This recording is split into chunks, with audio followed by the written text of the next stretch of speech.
to get my other PowerPoint turned up here.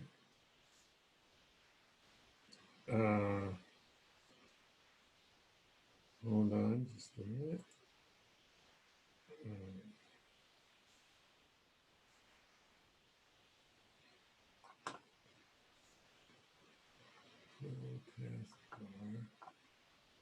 It's a little complicated to get it all these things hooked up with Zoom. All right, and I'll share this screen. Okay, in this talk, I want to talk about some experimental work we're doing to look at different ways of using SOAR for doing this language comprehension, using spreading activation and an attention mechanism. So there's some weaknesses in Lucia I've described previously. One is this idea of having contextual bias to distinguish between different word senses. Right now, we're not doing any learning of production rules in the main Lucia system. We're not doing these prediction and acquisition things. And we're not really reproducing all of the human timing details. So we've been working on some ideas that will solve some of those problems of using the SOAR architecture. So first, I just want to talk about how we're using the SOAR architecture.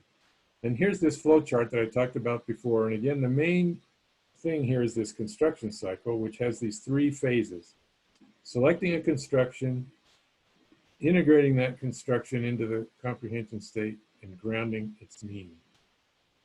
So I want to look in more detail at that. So here's a diagram of these three phases of the construction cycle. So what happens here at the start, let's start with where we have a current comprehension state. That comprehension state is fed over here along with information on the situation and dialogue context, the current input word, and all that context information is encoded, and along with a flag that says, is this the first time we're looking at a new word, or have we already processed a word and we're building some more composite constructions? All that information goes into a pattern memory, and that memory's job is to select, of all the hundreds or thousands of constructions that I know about, which is the one that is best to apply now. So that returns an ID of what that construction should be. Then that ID is used to do another retrieval from the structure memory, which has all the details about that construction and what its meaning is and how to build it. And so then that structure information goes into the integration process, which updates the comprehension state. At that point, we can do grounding, which looks at the agent knowledge and connects that to the comprehension state. And we keep going around that loop until there's no more left of the sentence, and then we take the complete comprehension state, format a message, and output. So now I want to talk about the knowledge that's needed to do this language processing. There are really two kinds of knowledge. One, I'm just going to call processing knowledge, which is in these smaller rectangles here. That is not specific to any particular piece of language. It's more just how do we run the infrastructure to make the language processing algorithm work. The other kind of knowledge is language-specific knowledge. What does this particular word mean? What does green mean? How do we put the green block together into a referring expression? All that kind of linguistic knowledge is going to live in this pattern memory and the structured memory. Part of it in one, part of it in the other. So this is kind of at a conceptual level. Now, how does that work in the SOAR architecture? Well, here we have the SOAR architecture, and we can say we have this shared agent knowledge. Some of it is in working memory for like the current perception, and some of it is in semantic memory for things like what kind of actions the agent knows how to do. Maybe it's map of the building it's in, and a variety of long-term knowledge and semantic memory. Then we have the comprehension state, the current state of our comprehension process, which we're going to keep in working memory. And then of those two kinds of knowledge I was talking about on the last slide, the processing knowledge is all coded in in Soar's procedural memory as production rules. And this knowledge, those production rules are basically written by hand. But the linguistic knowledge comes from that grammar written in the embodied construction grammar formalism. And in the current large-scale Lucia system, that is translated by that translator program into Soar production rules. So all the knowledge of how to process the language is in the Soar procedural memory. But what we'd like to work on is, and what we're doing experimental work on, is translating that knowledge instead into declarative knowledge in Soar semantic memory. And then as the system processes that knowledge, it can use Soar's chunking mechanism to turn that declarative knowledge into procedural knowledge. Now the challenge here is basically with the selection part of the construction cycle. How do we get the right thing retrieved from semantic memory? The structural memory part is first put into semantic memory, but that part is learned in rules using chunking. But the actual retrieval of the right instruction from the pattern memory, that's what we need to figure out how to do in semantic memory. And it turns out it's a little complicated, and we want to use spreading activation and an attention mechanism to do that. So let's look at this first problem with contextual bias. So here are 4 sentences that all end in the word bank. But if you look at the sentences, each instance of bank means something very different. And the context that comes earlier in the sentence has the information necessary to decide which instance of bank do we want. But how do we make that work in Soar? So here's what we've done to implement that. Here we have a bunch of grammatical knowledge in semantic memory. So here we have these 4 senses of the word bank that I've drawn on the right-hand side. We have these other 4 words that are related, and in between we have information about these different contexts. So canoe is related to the river context, and that's related to the river sense of bank, and the billiard sense of shot is related to the billiards context with the billiard sense of bank. So now how does the processing work? Well, suppose we pick this sentence, take the check down to the bank. I'm not going to show all the processing, but just the things that are key to this selection. So when we get to the word check, the spelling of that word check is used as a cue for retrieval from semantic memory. And we right away get back an instance of that check construction, which knows that it's about money. And part of the integration of this construction is that what was in the structure memory told us, oh, I am part of a money context. So it does another cued retrieval to look for the money context and brings that context into working memory. Now, when we get to the word bank, its spelling cue points to 4 different things in semantic memory. So how are we going to resolve that? Well, the way it gets resolved is that these instances in working memory of items that are in semantic memory can be the source of spreading activation. So this money context starts some spreading activation going from its semantic memory version, and that is hooked up to spread to this money version of bank. And lo and behold, we retrieve the right sense of bank. So we have this working on all those 4 sentences. We haven't scaled it up, but it does work on our small test quite well. Now let's look at the further processing of a sentence. Let's try a little different sentence. Go to the kitchen. And I'm just going to show real quickly all the steps that it goes through to derive the meaning of that sentence. So we notice each word has a lexical construction, and then there are these 3 different, what I call composite constructions, each one of which puts some lower level constructions into larger ones. So we build up this hierarchy to derive the complete meaning of the sentence. So now the key question is, how are we going to retrieve these composite constructions? Because they're not based on the spelling of a word, they're based on what's currently in the constructions or the comprehension state in working memory. So how do we make that work? Well, let's say we have this sentence here and we have some grammar and semantic memory that has those 4 words and a bunch of construction or composite constructions that relate to those words. So how does the processing work? Well, I'm just going to skip over. We retrieve all the words, and now we're ready to retrieve the first composite construction. And what happens? These instances of words serve as source of spreading activation to those same lexical items in semantic memory, and from there it spreads to the composite construction. So here we see that the specifier noun thing is getting 2 spreading inputs, whereas the bare noun one is only getting 1. So the spec noun one wins, and it gets retrieved. So now we've succeeded in that one. Now we want to go to the next step. And so we have the word to and the spec noun construction, both serve as source of spread to semantic memory.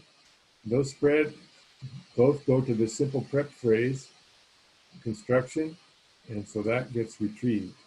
And we've gotten the second stage. Now we want to get this drive to target. But this gets a little more complicated because we can have the go verb produce some spreading and this prep phrase produce some spreading. Oh, that looks fine. We should be able to get this drive to target.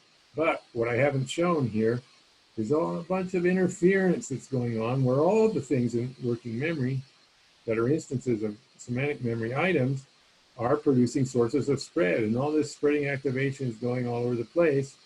And we notice that both this simple prep phrase has 3 inputs and the spec noun has 3 inputs and the drive to target only has 2. And the simple prep phrase was the most recent one, so it ends up winning out and we don't get this drive to target. We don't get the answer we want. So how are we going to solve this? And here's where we've postulated an idea that we're calling an attention mechanism in working memory. First of all, I have to add another detail to this graph of what's in working memory. The prep phrase has pointers to its constituents and the spec noun to its constituents. There's another kind of a link here where this prep phrase construction knows that what came before it, before any of its constituents, was this verb go. So there's this other link here that I hadn't shown before. Now what we've done, so this forms a tree.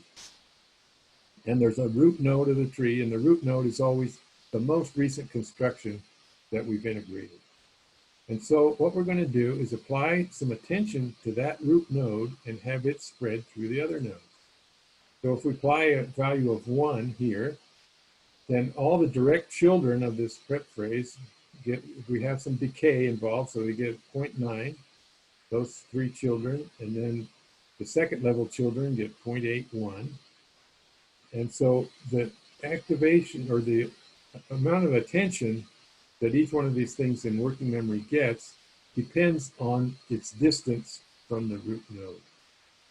And I'm not going to draw all the arrows again, but if we take these activation numbers and apply them to the strength of the sources of spread in semantic memory and add those things up, what we end up with is now we get this drive to target has 1.9, the prep phrase has only 1.8, and so on. So we do get the answer that we wanted. Now there's one key point to see here, and that is this word go here was the first thing we did. So by the time we get to the point where we are now, it's pretty old. So if we were using base level activation and only, and base level activation was determining how much spreading activation we got, the recency of that is low. And so it's not, we're still not going to get the right answer. But when we have the amount of spread based on not just base level activation, but also this attention, then we do get the right results. I'm going to just go through real quickly at another example here. here are the comprehension states at 15 frames that it took to do all the processing of this sentence, pick up the green block on the stove. And what you notice here is here's an action node. And as the process goes on, that action node sort of moves farther down, and we're not even seeing it on the graph here. And then it comes back again, and it gets put into something, and then some more input comes, and it disappears off the bottom again. And then some more things happen, and finally, towards the end, it comes back, and it's right under the root. And so that action node is right directly under the root, and so it's going to get a substantial amount of attention. So if we look at this particular state of the comprehension, we can hypothesize that maybe there's this somewhere around here is a threshold, that it's the things above this threshold in the current state that are actively involved in doing this spreading to semantic memory, that have sufficient attention to be able to make a difference. And farther down, they basically don't matter anymore. And this, we can hypothesize, might be an idea for a possible model of working memory limitations in humans. So what we've implemented as experimental changes to the architecture is a relative weight between base level and spreading activation. We've implemented this spreading attention and working memory, and breadth of retrieval that I haven't talked about, but that allows you to get multiple things from semantic memory in one decision cycle. So some nuggets are that we've demonstrated this word sense disambiguation with contextual bias. We've had some success with composite constructions. We have this new attention mechanism, which looks promising. The goal is that we've only done this in small tests. There are many details still to work out and figure out whether this can really scale up to the full Lucia capability. So that's what I have to say. Do we have some questions? Yeah, series of questions from JFL that I think are actually pretty provocative. So how do you know it's that meaning of check? Since you're always committing to a single construction, you need to be able to undo, which means you have to figure out how far to undo, stuff like that. So how do you solve those issues? Well, I think there's several questions there. One of the important functions in this Lucia algorithm is something we call local repair, and the other mechanisms for doing ambiguity resolution. I haven't talked about those today, but we do have mechanisms for doing that. And when we call it a local repair, if we decide that one of the decisions we made was wrong, as long as we're still pretty close to that decision, we're able to go back and correct it and take a different path. But if it's been too far away, then it's not really local anymore, and then we get things like garden path effects, which this algorithm can simulate. So that maybe addresses one of those questions. I'll ask for another question in chat if it didn't quite. One more though. I would like you to clarify or confirm, because I kind of answered. You are doing incremental processing as the words come in one at a time, right? So that means the activation and the other meanings, they're around in memory, decays going on, stuff like that? Yes. And so there's this base level activation, which is based on recency and frequency. And so, you know, if you get one word and then you have several more words after it, the recency of that first word is gone way down. But then as the structure changes, that word, as we showed in that example a couple slides ago, that the structure, this go word becomes now right close to the root again. And so the attention mechanism gives us a way for overriding the limitations from just the base level activation. Peter, this is John. Let me just clarify the question. In this example, you don't start retrieving constructions until you hit the end of the sentence. Is that true for all sentences? So you are always waiting to the end of the sentence to do the parsing, bringing in the syntactic and semantic information, or does that happen depending on the sentence and the constructions? We never wait to the end of the sentence. We do things as soon as we possibly can. So as soon as we see the word go, we retrieve the go construction, as soon, etc. There's no, in this particular example, there's no composite construction that fits until we get to the end. But that's just, in more complicated sentences, we'll get lots of composite constructions along the way. We never wait to the end. I'm going to interrupt. It's Brian's turn. Brian Stern